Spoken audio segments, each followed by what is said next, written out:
Hi! In this class, we have a lot of tools that help us learn. Let's practice one, and it is called a keyboard. So there are some tools inside of your keyboard that I think it's really important for us to know.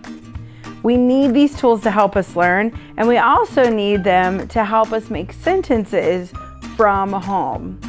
So let's start with a keyboard.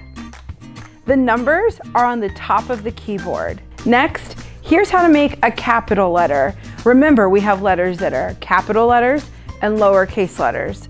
So the capital letters, or the big letters, to make them, you need to hold down Shift and then click the letter you want.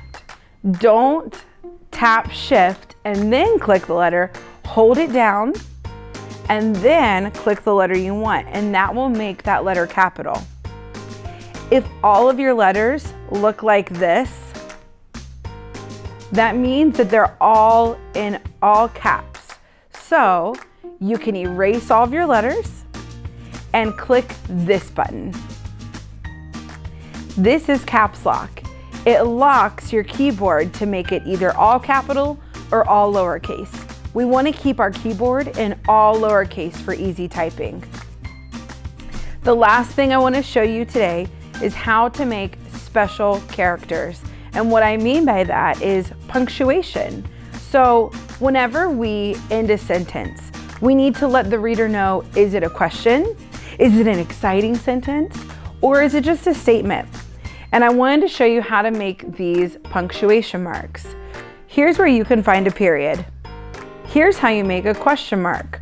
Hold down Shift, find question mark, and tap it.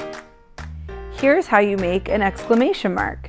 Hold down Shift, find an exclamation mark, tap it. There's one more character that I want to teach you about, and it is this one. It looks like this. This is the @ sign, and you need this in order to write your email address. Your email address, your Google login, it's going to use this sign in order to log into something. So let me show you how to find it. Just like with capital letters, just like with punctuation, you're going to hold down the Shift, and then you're going to find that symbol and click it. So hold, find it, click it, and let go. And that is the basics of your keyboard. So take some time, practice, and find all of the different characters that you can find.